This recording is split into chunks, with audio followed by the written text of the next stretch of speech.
ça ne dépend pas seulement de la prédication. Ça dépend aussi de la louange et de l'adoration. Quand la louange et l'adoration sont bien envoyées, on oublie les problèmes, on oublie les difficultés et on veut rendre grâce à Dieu. Alléluia. Nous ne sommes pas nés pour acheter des voitures, pour construire des maisons. Nous ne sommes pas nés pour voyager, pour nous marier. Nous sommes nés pour le louer et pour l'adorer. Dis amen. C'est pour le louer et pour l'adorer qu'il t'a créé. C'est pour le louer et pour l'adorer que tu es sur la terre. Alléluia. Donc si tu ne peux pas le louer et tu ne peux pas l'adorer, c'est que tu n'es pas un candidat préparé pour aller au ciel. Parce que quand nous allons aller au ciel, on n'ira pas manger, on n'ira pas faire autre chose, on ira adorer et louer. Amen. C'est le ministère des anges et c'est le ministère de tout beau enfant de Dieu. Donc celui qui danse bien à l'église, c'est un candidat potentiel à aller au ciel. Dis amen. Dis amen. Alléluia. Donc que le Seigneur bénisse quelqu'un et que la grâce de Dieu surabonde, amen, dans la vie et la destinée de quelqu'un ici là. Je pensais que je parlais de toi. Amen. Que le Seigneur te fasse du bien ce matin. Amen. Et que ce message qui sera véhiculé t'amène encore dans une nouvelle dimension. Amen. Je ne veux pas ce matin que tu m'écoutes avec les oreilles de ton corps ou de ta chair, mais écoute-moi avec les oreilles de ton esprit. La Bible dit, il envoya sa parole et sa parole est guérie. Il faut que cette parole qui sera envoyée ce matin fasse du bien à l'âme, à l'esprit de quelqu'un et que quelqu'un se sente parachuté au nom de Jésus dans une autre dimension. Amen. La Bible dit, il nous a délivrés, il nous a transférés. Amen. Amen. Il faut que ce matin tu sois délivré et transféré. Il y a des gens qui ont été délivrés mais qui n'ont jamais été transférés. Amen. Et que ce matin, cette délivrance te transfère dans le royaume de Dieu. Dis amen. Amen. Alléluia. Amen. Je vais rapidement vous envoyer dans la parole de Dieu. Merci Seigneur pour ta parole, soit glorifiée au nom de Jésus-Christ. Amen. On peut se tenir debout. Genèse chapitre 28. Nous allons lire le verset 10 au verset 17. Le thème que nous traitons ce matin, c'est Seigneur, pourquoi je n'arrive pas à décoller? Seigneur, pourquoi je n'arrive pas à décoller? Amen. Voilà. Genèse chapitre 28, verset 10 à 17. Rapidement, lecture. Je lis la parole du On Seigneur. peut tous se tenir debout, s'il vous plaît. Allons-y. Jacob partit de Beersheba Oui. et s'en alla à Charan. Oui. Il arriva dans un lieu où il passa la nuit, Oui. car le soleil était couché. Il faut préciser, la Bible déclare, il arriva dans un lieu où il passa la nuit parce que le soleil s'était couché. Il prit une pierre Il prit une pierre dont il fit son chevet dont il fit son chevet. et il se coucha dans ce lieu-là. Mhm.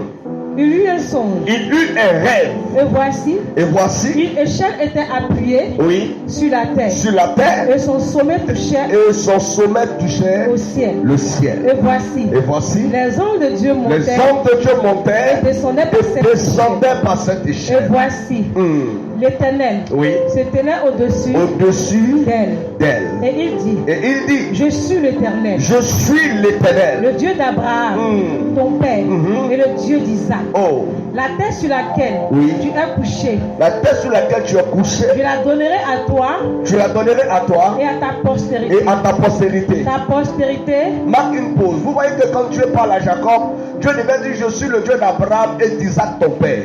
Mais Dieu dit, je suis le Dieu d'Abraham ton père et d'Isaac. Amen. Allons-y. ta postérité Oui. sera comme la poussière de la terre. Sera comme la poussière de la Tu terre. t'étendras Oui. à l'Occident À l'Occident et à l'Orient, et à l'Orient, au septentrion, au septentrion et au midi. et au midi. Et toutes les familles de la terre Et toutes les familles de la terre. seront bénies en toi Oui. et en ta postérité. Allons-y. Voici, Voici. je suis avec toi, Je suis avec toi. je te garderai Je te garderai partout où tu iras, partout où tu iras. et je te ramènerai dans ce pays, Dans ce pays. car je ne t'abandonnerai point. Pas. Mais Que je n'ai Oui. exécuté ce que je tant que suis. je n'ai pas accompli ma promesse. Jacob s'éveilla de son sommeil Jacob se réveilla de son sommeil et et il dit, certainement, assurément, l'Éternel est en celui. l'Éternel est ici. Et moi, Et moi, je ne le je savais pas. l'ignorais. Verset 17. Allons-y Il rapidement. eut peur Il eut peur et dit et il dit que ce lieu est que ce redoutable. lieu fait peur. C'est ici la maison de C'est Dieu. ici la maison de Dieu. C'est ici la porte des C'est cieux. la porte du ciel. Amen. Amen. Assois-toi dans la présence du Seigneur. Le livre de Genèse est le livre du commencement, le livre de la révélation, alléluia, du commencement. C'est dans ce livre que quand vous voulez voir comment est-ce que Dieu a commencé chaque chose, il faut interroger la Genèse. Parce que c'est dans le livre de Genèse que nous allons voir comment est-ce que Dieu a créé l'homme, comment il a créé la terre, les cieux, les luminaires et consorts. Alléluia. Dans ce livre, amen, Dieu va établir l'homme dans un jardin qu'on appelle le jardin d'Éden. Amen. Et la Bible déclare que dans ce jardin-là, l'homme serait heureux. Mais à cause de la désobéissance, Dieu va se détruire de l'homme. Amen. Et Dieu va lui donner encore une autre chance. Amen. Et vous allez voir après plus tard qu'il y aura des patriarches qui vont venir. Amen. Mais l'un des plus grands patriarches dont j'aimerais parler ce matin, c'est Abraham. Abraham était un grand patriarche, un homme d'action prophétique, un homme de sacrifice, un homme de rituel, un homme qui a rencontré le Seigneur pendant que son père était adorateur d'idoles. Amen. Et Abraham va faire la rencontre avec Dieu. Lui qui pensait hériter, alléluia, des fétiches de son papa. Amen. Dieu lui a dit, tu ne vas pas faire le même travail que ton père, mais toi je t'appelle pour que tu sois une source de bénédiction. Et Abraham va marcher avec le Seigneur. Et Abraham ayant marié une femme stérile qui était, n'est-ce pas, Sarah. Amen. La Bible déclare que plus tard ils vont recevoir la visitation de Dieu. Mais Sarah va tomber enceinte et va enfanter un fils qu'on va appeler Isaac. Isaac qui est né, il est né seul. Alléluia. Mais la Bible déclare plus tard Isaac aussi va avoir le privilège, mais je dirais même l'opportunité aussi, de prendre aussi une femme stérile. Amen. Et de cette femme stérile, Dieu va encore prophétiser. Et il va sortir deux nations. Alléluia. Deux nations vont sortir. Et la Bible parle de Jacob et d'Ésaü. Amen. Mais le message que nous traitons ce matin parle plus de Jacob. Parce que Jacob, alléluia, est un peu l'image de Abel. Amen. Amen. Jacob est un peu l'image de Abel. Amen. Celui qui a vu comment est-ce que Dieu descend. Amen. La Bible déclare que Jacob, après avoir volé les biens de son frère, l'héritage de son frère, Jacob va fuir. Amen. Et il va se retrouver dans un endroit, alléluia, où qu'on appelait Luz, que lui-même va donner plus tard le nom Bethel, qui veut dire la porte des cieux, la porte du ciel. Là où Dieu descend, là où Dieu se glorifie. C'est une histoire que tout bon chrétien connaît. C'est une histoire que tout bon enfant de Dieu connaît. Mais je voudrais préciser une chose avant d'aller plus loin. La Bible précise que ce jour Jacob va fuir. En quittant Beersheba, il va marcher en la direction de Haran. Haran, là où son grand-père est mort. Alléluia. Il va marcher là où son grand-père a perdu la vie. Alléluia. Et la Bible déclare qu'arrivé à cet endroit, Jacob va décider de dormir parce qu'il va remarquer que le soleil s'était couché. Amen. Le problème ici, avant d'attaquer mon thème, c'est que beaucoup se couchent ou dorment parce que le soleil s'est couché. Amen. Lorsque Joseph fait le songe, l'un des songes qui, n'est-ce pas, qui va révéler Joseph. Amen. Lorsqu'il fait ce songe, la Bible déclare que dans ce rêve, dans ce songe, il a une vision du soleil, de la lune, des étoiles. Et quand son père dit interpréter, son père lui dit, le soleil c'est moi, la lune c'est ta mère, n'est-ce pas? Et puis les étoiles ce sont tes frères. Alléluia. Et ici, quand vous voyez quand la Bible dit que le soleil s'est couché, on peut faire allusion au père de Jacob qui n'est plus avec lui. Amen. Juste parce que son papa n'est plus là, il a décidé de s'arrêter à cet endroit. Beaucoup de personnes décident de s'arrêter parce que la personne qui les soutenait n'est plus là. Parce que la personne qui les appuyait les a tourné le dos. Peut-être que maman n'est plus là, peut-être que papa n'est plus là. La personne qui faisait ta force s'est arrêtée, s'est couchée, a tiré sa révérence. Et à cause de cela, tu as perdu ta force. À cause de cela, tu n'as plus la force d'avancer. Beaucoup de personnes, leur père était leur Dieu. Leur mère était leur Dieu. Mais le jour où Dieu appelle ton père, ou Dieu rappelle ton père, ou Dieu rappelle ta mère, tu as comme l'impression que ta vie s'est arrêtée. Alléluia. Beaucoup de jeunes filles sont tombées dans la prostitution parce que papa s'est arrêté. Beaucoup de jeunes gens sont tombés dans des arrangements bizarres. Il est devenu pédé parce que son papa est mort. Il a besoin d'argent pour nourrir la famille. Il a besoin de moyens financiers pour soutenir ses frères. Que faire? Il est obligé de vendre la drogue. Il est obligé de faire certaines choses parce que sans quoi il ne s'en sortirait pas. Je veux dire à quelqu'un qui m'entend ce matin, la mort de ton père ou la mort de ta mère n'est pas la fin de ta vie. Je n'ai rien entendu. Chacun vient sur la terre pour faire son temps. Quand son temps est fini, Dieu le rappelle. Donc si ton père meurt un matin, ça ne va pas t'empêcher de continuer de vivre. Si ta mère matin meurt, ça ne doit pas t'empêcher de vivre. Écoutez, Jacob ne s'arrête pas parce qu'il est fatigué. Amen. C'est la servante de Dieu qu'a lu. N'est-ce pas? Verset 11. Comme le soleil se couchait, il prit une pierre et s'endormit. Donc lui, il ne dort pas parce qu'il a sommeil. Il ne dort pas parce qu'il fait nuit. Il ne dort pas parce qu'il est fatigué. Mais il dort parce que le soleil s'est couché. Si un jour ton soleil se couche, ne dors plus ou ne dors pas. Ne décide pas de dormir parce que le soleil de votre famille s'est éteint. Ne choisis pas de dormir parce que l'homme qui faisait ta force t'a quitté. Ne demande pas de dormir parce que le travail qui était ta force, qui te rémunérait, s'est arrêté. S'il y a une chose sur laquelle tu t'appuies, cette chose devient ton soleil. Si c'est ton mari, devient ton soleil. Si c'est ta femme, elle devient ton soleil. Si c'est ton travail, si c'est un homme, si c'est ton père, ta mère, la personne qui t'éclaire, la personne qui te fortifie, la personne qui te soutient, devient ton soleil. C'est comme le père spirituel, il peut être un soleil dans ta destinée. Je parle à quelqu'un ce matin. Donc Jacob décide de dormir parce que son soleil s'est couché. Je prie au nom de Jésus-Christ que ton soleil continue de briller au nom de Jésus. Que ton soleil ne s'arrête pas maintenant, dis Amen.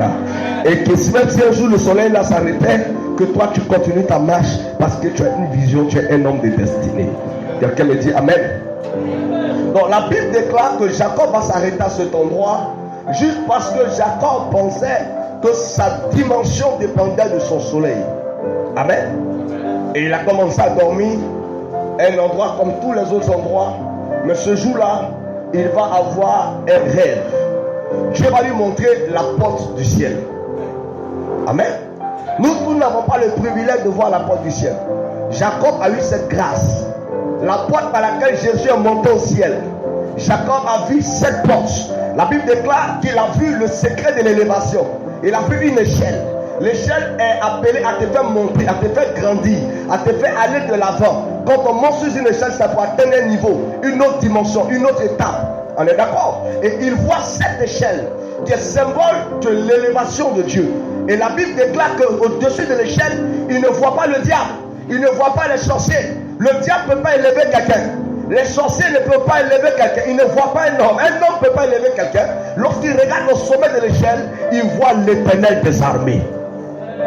Toute élévation véritable vient de Dieu. C'est Dieu qui élève. C'est Dieu qui abaisse. Alléluia. Aucun homme sur la terre ne peut t'élever. Amen. Si tu aspires à une certaine élévation, tu dois porter sur l'Éternel. Dis, c'est Dieu qui m'élèvera. Je n'ai rien entendu. Alléluia. Dans le temps que je prêche ce matin, c'est une interrogation. C'est une question que quelqu'un se pose depuis des années. J'ai fait mes dîmes, j'ai fait mes offrandes, j'ai fait des actions prophétiques. Mais pourquoi je n'arrive pas à décoller? C'est une question que quelqu'un se pose. J'ai fait tout ce qu'on m'a demandé de faire. Je suis entré en contact avec l'homme de Dieu. Tout ce qu'il m'a prescrit, j'ai fait. Mais pourquoi je n'arrive pas à décoller?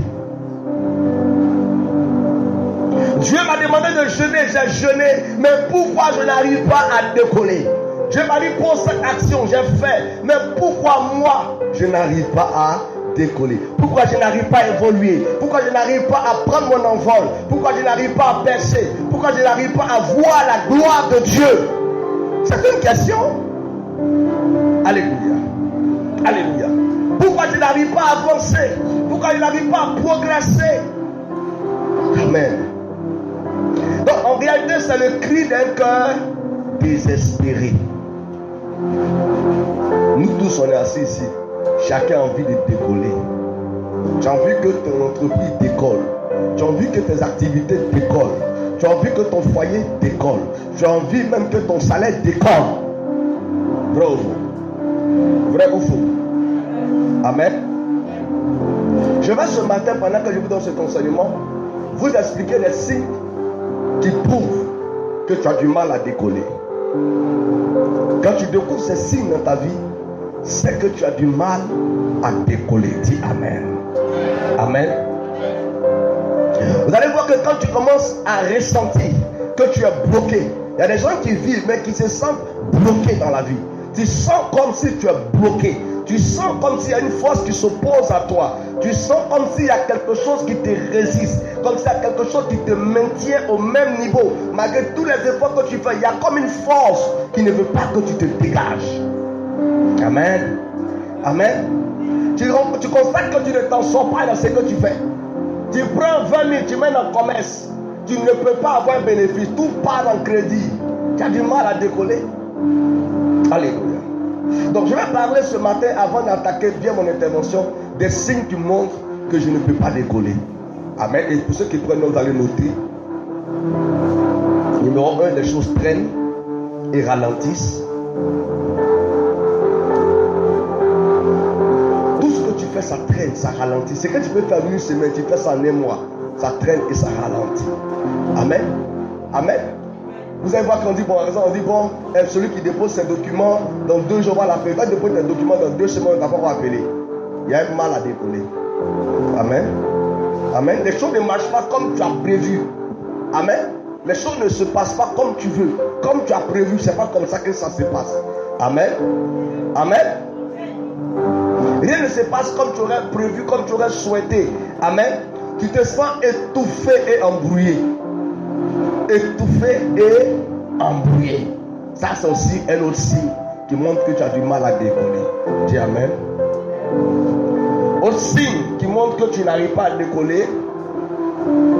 Tu as l'impression que quelque chose te manque. Tu ne sais pas c'est quoi, mais il y a quelque chose qui te manque. Amen.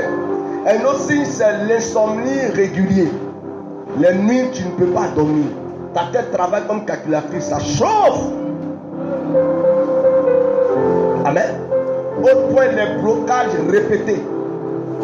Tu rentres ici, c'est bloqué. Tu rentres là, c'est bloqué. Quand les blocages sont répétés, tu as du mal à décoller. Amen. Autre point, c'est la solitude. Tu as comme l'impression que tu luttes seul contre tout le monde, comme si personne ne te comprend. C'est des signes qui prouvent que tu as du mal à décoller. On ne me comprend pas. Ils ne veulent pas me comprendre. Amen. Amen. Les choses se gâtent et se perdent régulièrement. Tu commences à perdre de l'argent. Tu commences à gâter les choses. Amen. Tu achètes un nouveau téléphone là, 2 jours c'est cassé, c'est gâté. C'est des signes qui montrent que tu ne peux pas décoller. Je parle à quelqu'un. On dit va faire dépôt, tu vas voir l'argent à une autre personne. Amen. Tu sens l'étouffement, la pression et l'oppression. Étouffement, pression, oppression. Amen. Amen. Tu commences à perdre ta sérénité et ta tranquillité. La peur du lendemain. Amen. Quand tu commences à voir tous ces signes se manifester, c'est des informations que ton âme te donne. Ton âme te dit, mon frère, on a du mal à décoller. Amen. Et Dieu va nous donner des remèdes. Vous voyez, Jacob, malgré qu'il avait pris la bénédiction de son frère, Jacob n'arrivait pas à décoller. Ce n'est pas une affaire de bénédiction. Son père l'avait béni. Sa mère était à lui. Mais la Bible déclare que Jacob ne pouvait pas décoller. Tout ce qu'il faisait, il était obligé de voler les gens. Il était obligé de mentir aux gens. Il était obligé d'usurper les gens. Il était obligé de mamailler les gens pour s'en sortir. Un matin, il s'est assis. Il dit, mais Seigneur, pourquoi je n'arrive pas à décoller? Seigneur, pourquoi malgré mes efforts, je n'arrive pas à percer? Je n'arrive pas à progresser. Je suis entré chez un monsieur, pour une femme, il m'a fait travailler 7 ans et il m'a donné une fausse femme. Il m'a fait travailler pendant 7 autres années. Alléluia. Et il y a comme l'impression qu'il n'avance pas 14 ans, 2 femmes dans ma main. Amen. Il sentait qu'il n'évoluait pas. Un matin, la Bible déclare qu'il a arrêté son beau-père. Il lui a dit, beau-père, j'ai travaillé pour toi. Et tu as vu comment ton troupeau s'est accru. Tu as vu comment est-ce que tes brebis se sont multipliées. Maintenant, quand travaillerai-je aussi pour ma maison? Il était fait avancer, il était fait évoluer. Maintenant, moi, j'évolue comment? Quand est-ce que je vais évoluer? Quand tu as du mal à décoller, quand tu rentres dans les affaires de quelqu'un, la personne prospère. Tu fais l'activité avec quelqu'un, la personne évolue, mais toi, pour toi, tu ne vois rien. Même le salaire qu'on te donne, ça ne peut pas t'aider. Tes problèmes sont plus que ton argent. C'est que tu n'arrives pas à décoller. Tu vas au travail chaque matin, mais le soir, tu pleures. Tu vas au travail chaque matin, mais à la fin du mois, tu as l'impression que les problèmes se sont multipliés. Dieu ne peut pas permettre que chaque jour tu sortes par le travail et qu'à la fin du mois tu transpires, même pour payer ta dîme. Il y a un problème de décollage. Il y a un problème de percée, il y a un problème d'évolution. Un enfant de Dieu qui n'arrive pas à payer sa dîme, il y a déjà un problème. Je parle à quelqu'un dans cette salle.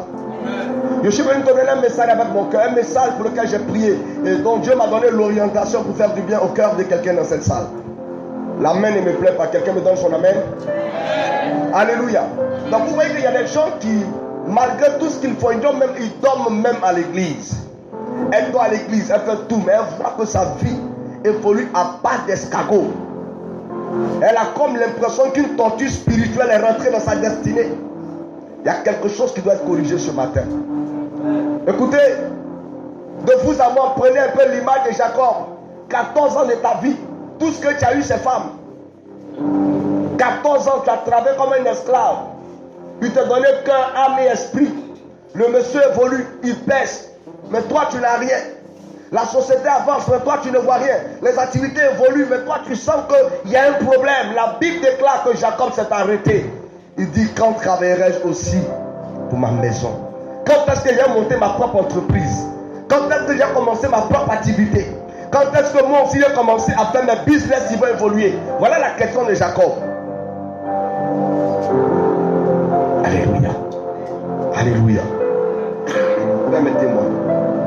Et alors quand il va se poser cette question, la Bible déclare que les temps qui vont arriver, Joseph va venir au monde parce que la naissance de Joseph va le pousser à réfléchir. Amen. La naissance de Joseph va le pousser à réfléchir. Il y a des situations qui te font prendre conscience. Il y a des situations qui te font réfléchir. Et quand c'est arrivé, il va commencer à réfléchir. Alors il va décider de partir. Amen. Dieu va lui dire, mon fils, si il t'a empêché de décoller pendant tout ce temps, c'est parce qu'il y a 5 leçons que je voulais te donner. C'est parce qu'il y a 5 secrets que je voulais te donner. C'est pour ça que, mon Dieu, je t'ai empêché de décoller. Il dit à Laban, on a travaillé ensemble, mais 5 fois, tu as changé mon salaire. Il dit, bon, demain matin, si tous les brebis qui naissent blanc, c'est pour toi, et noir, c'est pour moi. Le matin, quand il voit que directement les brebis qui naissent sont au profit de Jacob, il dit, non, on va changer encore. Il change. Il dit, ceux qui naissent achetés, quand ça revient, il voit que c'est Jacob qui il change encore. Donc, plus de 5 fois, il a changé le salaire de l'enfant. Et à un moment donné, les enfants de Laban vont commencer à dire à Jacob, tu es petit, tu es un voleur. C'est à cause de notre papa que tu es ce que tu es devenu. C'est à cause de notre papa que tu es évolué. Est-ce que toi tu es venu ici un mouton? Quand tu es venu ici là, tu fuyais, tu avais des problèmes. On Laban me reconnaît que c'est Jacob qui l'a fait prospérer. Mais les enfants de Laban disent que Jacob était un voleur. Donc Jacob s'assoit, il voit toutes les années de travail qu'il a fait, c'est en train de tomber à l'eau. Tout en train de s'écarter. 14 ans, 15 ans, 16 ans dans la maison de quelqu'un, dans un emploi, et je n'ai rien vu. Il dit, il va aller travailler pour moi-même. Quelqu'un me dit amen ce matin. Et Dieu lui dit, je t'ai maintenu pour te donner des secrets. Alléluia. Dès le départ, il t'avait montré, mais tu n'as pas compris. Je t'ai montré le secret de l'élévation. Je t'ai montré une échelle. Je t'ai montré une échelle. Mais toi, tu pensais que c'était facile de monter et de descendre. Pour monter et descendre, il faut être un ange. Et que ton cœur doit changer. Ta pensée doit... Ce que Dieu élève, c'est ceux dont la pensée a été purifiée. Le diable peut te mettre en haut. Être en haut ne veut pas dire être élevé. Il y a beaucoup d'hommes que le diable a placés en haut. Mais c'est pour un temps. sont juste au-dessus du temple. Si le temple est cassé, ils vont tomber. Est-ce que je parle à quelqu'un? Est-ce que je parle à quelqu'un? Et le diable peut élever tout le monde. La Bible dit que le diable a pris Jésus, il l'a transporté au-dessus du temple. Demain matin, tu peux te retrouver au-dessus de quelque chose. Hein? Un immeuble. Ça ne veut rien dire, frère. C'est un piège. C'est pour ça qu'il faut t'asseoir et laisser Jésus te diriger. Je ai dit à Jacob, petit, tu es trop pressé pour réussir. Et chaque que tu as vu là, il y a la manière on monte dessus. Dieu t'apprend comment on monte dessus. Et la première leçon que je vais te donner, c'est la loyauté que je vais t'enseigner. La loyauté et la fidélité. Jacob n'était pas loyal. Est-ce que je parle à quelqu'un ce matin?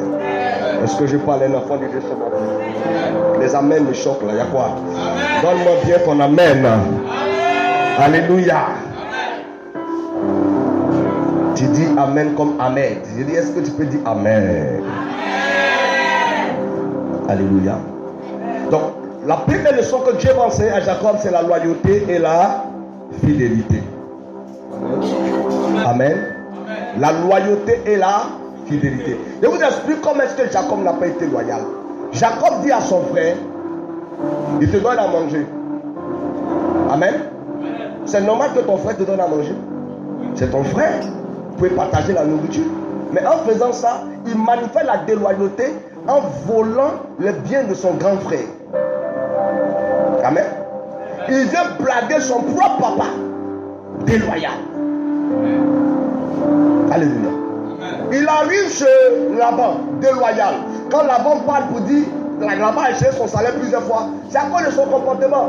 Vous savez ce qu'il faisait? Quand il avait un secret, un mystère que son papa lui avait enseigné. Donc il sait que quand les brebis sont en train de boire l'eau, il y a des feuilles qu'on appelle les peupliers.